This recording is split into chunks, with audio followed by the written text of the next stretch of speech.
Salut tout le monde, bienvenue sur ma chaîne YouTube, mon nom est Jonathan Sutherland. Je reviens d'un long congé de YouTube et tout ça. Puis là tu vas me demander, pour que c'est faire que tu as pris congé. En fait, il y a eu beaucoup d'enchaînements de la vie. J'ai mon grand-père qui s'est fait rentrer dedans par un taxi à presque 80 ans. C'est un petit peu difficile de s'en remettre.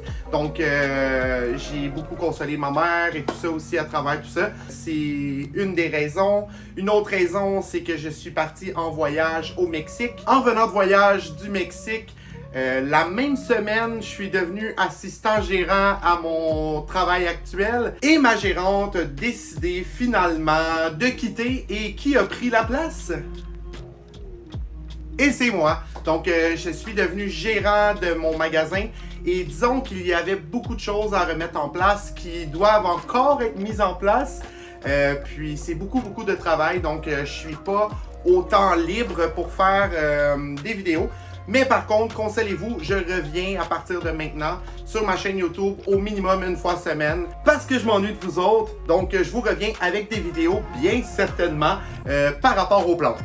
Parce que les plantes d'intérieur, on aime tout ça par ici, on aime ça en masse. Dans le fond, ce que j'ai voulu faire, vu que ça fait longtemps que je suis pas revenu ici, regarde l'âge de pierre a passé dans mon corps aussi, j'ai décidé de vous montrer quelques nouvelles plantes que j'ai acquises dans les dernières semaines, derniers mois. C'est ce que je vous montre aujourd'hui.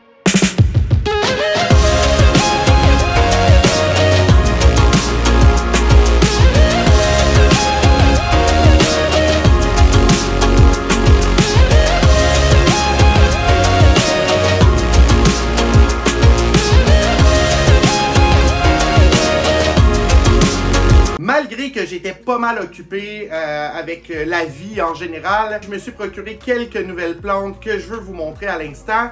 Dans les plantes que j'ai, j'en ai 1, 2, 3, 4, 5, 6, 7, 8 que je veux vous montrer aujourd'hui. J'en ai acquis plus, mais je vous montre les mes 8 préférés. Donc, je vous montre ça sans plus tarder. La première plante que je veux vous montrer, c'est un spécimen d'Equagenera. Donc, ils ont eu un pop-up shop ici à Montréal il y a environ un mois, je crois, un mois et demi. C'est un vraiment long nom. C'est un hybride entre un philodendron alationdulatum et un philodendron rugosum. Si vous ne savez pas c'est quoi un philodendron rugosum, c'est vraiment la texture qui vend cette plante-là. Donc, c'est vraiment le fait qu'elle est... on la compare un peu à une peau de porc. Il vient de commencer à se redresser un peu. Donc, c'est sûr que quand on achète des plantes qui viennent d'Équateur, de n'importe quelle autre place, ça prend un temps de réhabilitation pour la plante. Et on peut voir qu'elle se rétablit assez bien. On peut voir aussi que j'ai des racines à travers. Je ne sais pas si vous les voyez bien. Je suis désolé, je vous filme avec une nouvelle caméra. Donc, je ne sais pas trop de quoi ça a l'air. Mais on peut voir, j'ai 3 feuilles ici. Et j'ai une petite nouvelle coquine qui s'en vient. J'ai un grand projet cet été. Je vais vous tenir au courant. Vous allez voir des vidéos passer par rapport à ça. Ça va être juste un projet de fou. J'ai vraiment hâte de le commencer. Mais ce spécimen-là risque de se retrouver dans ce projet-là. Donc, voilà. Philodendron. Ça. La deuxième plante que je veux vous montrer, c'est un Anthurium. Donc, même chose, je me suis procuré cet Anthurium-là au pop-up de Equagenera. C'est un Anthurium cutucuense. Mais c'est vraiment une belle plante. Un beau Anthurium. Les pétioles me font penser drôlement à un Alocasia zebrina, un peu plus zébré, rouge et comme un vert pâle. Et le feuillage ressemble à ceci. Donc, je trouvais ça spécial pour un Anthurium d'avoir cette forme-là. Puis, on peut voir aussi derrière, ici, juste derrière, la belle petite ligne rouge sur chaque feuille. Donc, c'est vraiment super beau Anthurium. Le feuillage de ce Anthurium-là est corrugué.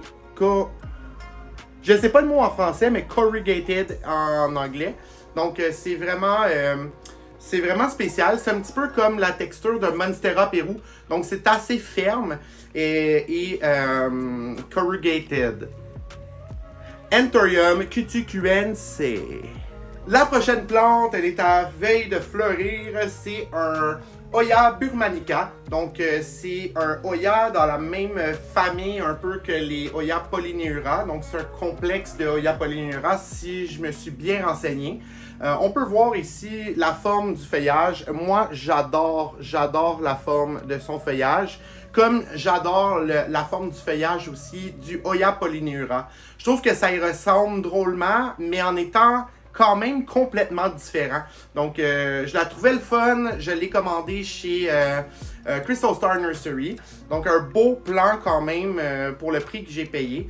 On peut voir aussi que les pédoncules, c'est vraiment entre chaque duo de feuilles qu'ils se forment. Donc, on peut voir ici, à chaque nœud, il y a un pédoncule qui arrive. Donc, on peut voir là aussi et ici aussi. J'ai des nouvelles feuilles qui s'en viennent aussi. Donc, c'est vraiment un beau Hoya. On peut voir les rebords du feuillage qui sont un peu plus foncés. Donc, comme un rougeâtre plus foncé. Mais ça me semble se perdre avec le temps. Donc, si on regarde ici, puis qu'on regarde les feuilles que je vous ai montrées, ça a l'air de se perdre. Je ne sais pas encore. Ça fait peut-être 2 ou 3 semaines que j'ai ce spécimen-là. Et ça m'a l'air de pousser assez rapidement. Ce que j'ai appris par contre, c'est que c'est un Hoya qui a soif un peu plus que la plupart de mes autres Hoya. Donc, je le regarde un peu plus souvent. Un peu comme le Hoya Bella. Et Hoya polyneura aussi, je trouve que c'est un spécimen qui est quand même assoiffé de règle générale. Donc, voilà. Hoya burmanica. Les 2 prochaines plantes que je veux vous montrer, je les ai reçues la semaine dernière, donc c'est vraiment pas des plantes que ça fait longtemps que j'ai. Je les ai pas en main en ce moment parce que je les ai installées dans un cabinet de Hoya. Ça aussi, c'est une vidéo que je vais vous montrer prochainement. J'ai bâti un cabinet Ikea, le Detolf, je crois. Si je me trompe pas, c'est le Detolf. Je me suis fait comme un genre de cabinet entièrement de Hoya. Donc, j'espère que ça va bien fonctionner. J'ai pas vraiment vu beaucoup d'informations sur les cabinets de Hoya, tout simplement. Puis surtout que je les ai mis toutes en mousse de sphinx. Donc, on va voir ce que ça donne. Mais le premier spécimen que je veux vous montrer, c'est un Hoya SP Tangamus que je me suis procuré chez Plentiful Minds. Si vous ne connaissez pas cette boutique en ligne-là, je vous laisse le lien dans ma description, juste en dessous. Sincèrement, les côtés qualité-prix, je crois que c'est vraiment une bonne place pour commander vos plantes en ligne. J'ai placé une commande chez Plentiful Minds et le lendemain, j'avais la commande en main. Je crois qu'ils sont situés à Gatineau. Si on peut voir, le SP Tangamus n'a pas de racines parce que j'ai demandé s'il y en avait. Puis là, il m'a dit oui, j'en ai, mais pas raciné. Donc, j'ai pris la chance de le raciner moi-même. Mais regardez-moi la veinure là-dessus. C'est époustouflant. Puis l'autre spécimen, c'est un Hoya IML quelque chose. Mais le nom est assez long, donc je vous laisse juste en dessous. En plus de ça, ce spécimen-là est raciné et on peut voir qu'il a eu une très bonne luminosité parce qu'il est Sun Stress. Ah, c'est magnifique. J'adore les Hoya veinés. C'était 2 de mes nouvelles Hoya dans ma collection. La prochaine plante que je veux vous montrer, elle est un petit peu plus haute, juste ici. Je l'ai acheté aux enchères d'une amie. Donc, c'est un Monstera Thai Constellation. Si vous me suivez sur Instagram depuis le tout début de mon Houseplant Journey, si on veut, vous avez pu constater que j'avais un super beau spécimen, un super gros spécimen que j'avais payé 40$ pour 2 plantes en Thaïlande il y a 4 ans déjà. Le temps passe vite, mais oui, j'avais payé 40$ US. C'était une erreur, il m'avait envoyé 2 plantes au lieu d'une. Puis je les ai perdus à cause des trips. L'histoire de ma vie, hein, on va se le dire. Mais j'ai pu mettre la main sur un autre beau spécimen de mon ami. Donc je suis pas trop déçu pour ça. Donc voilà. Voilà. Puis là, il est dû pour être repoté. Pour vrai, il y a des racines qui sortent d'en dessous. Et on peut voir aussi la grosse racine aérienne sur le dessus. Donc, je suis pas inquiet avec celui-là. Je sais que la mienne, avant d'avoir des trips, j'avais pas de problème avec les racines. Donc, j'ai vu beaucoup de monde qui avait des problèmes avec les Monstera Tide Constellation, avec les racines pourries. Donc, je ne sais pas, j'ai jamais eu ce problème-là. Puis, il a toujours été dans mon mix d'aroïdes. Donc, aucune idée.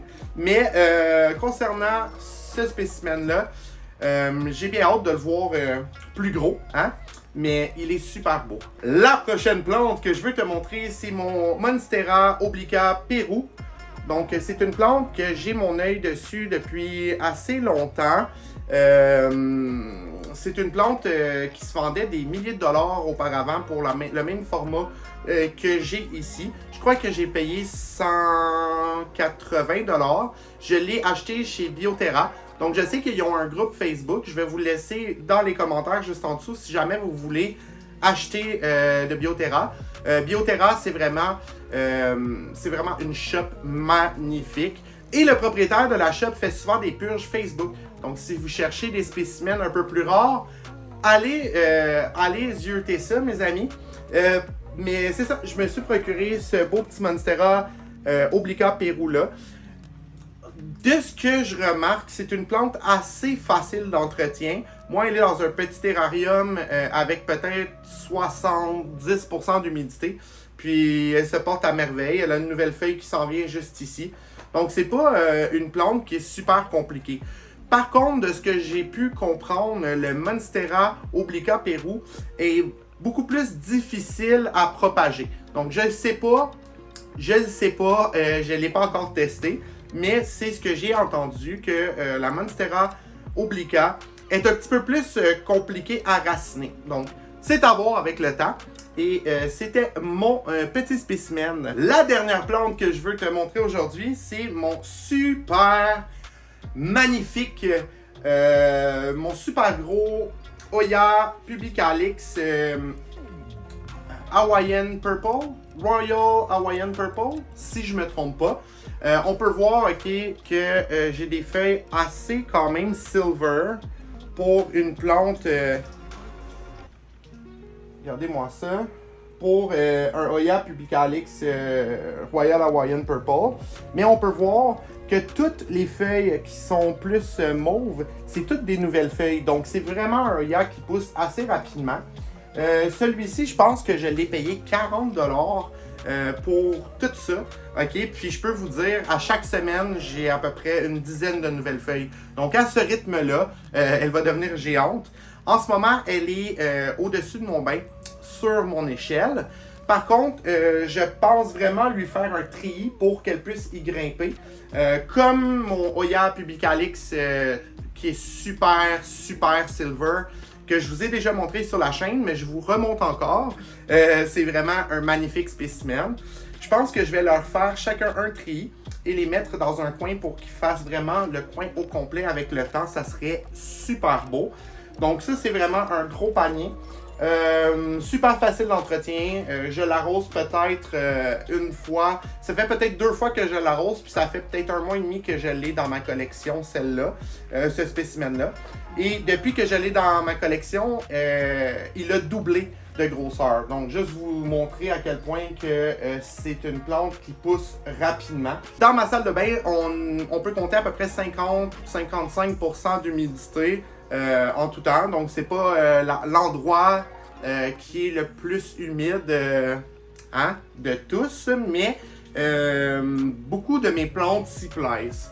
Donc, c'était mon spécimen. Puis, je pense que je me le suis procuré au Serre Saint-Élie, si je me trompe pas. Puis, c'est ça, c'était une quarantaine de dollars. Puis, il y avait beaucoup de variétés.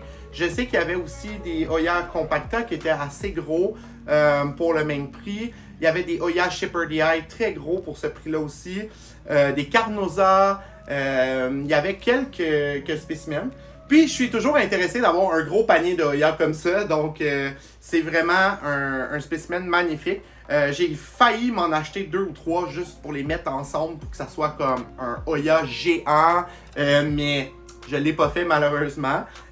Par contre, c'est une plante qui va grandir assez rapidement, comme elle le fait déjà. Donc, je ne suis pas inquiet pour ce Hoya Pubicalix Royal Hawaiian Purple. C'était tout pour mon vidéo d'aujourd'hui. J'espère que tu as aimé ça. Et n'oublie pas de me laisser un commentaire. Toi, quelle plante que tu as acquis dernièrement qui était sur ta wishlist depuis longtemps? J'aimerais ça le savoir. Donc, laisse-moi savoir juste en dessous. On se revoit dans la prochaine vidéo. Et bye bye!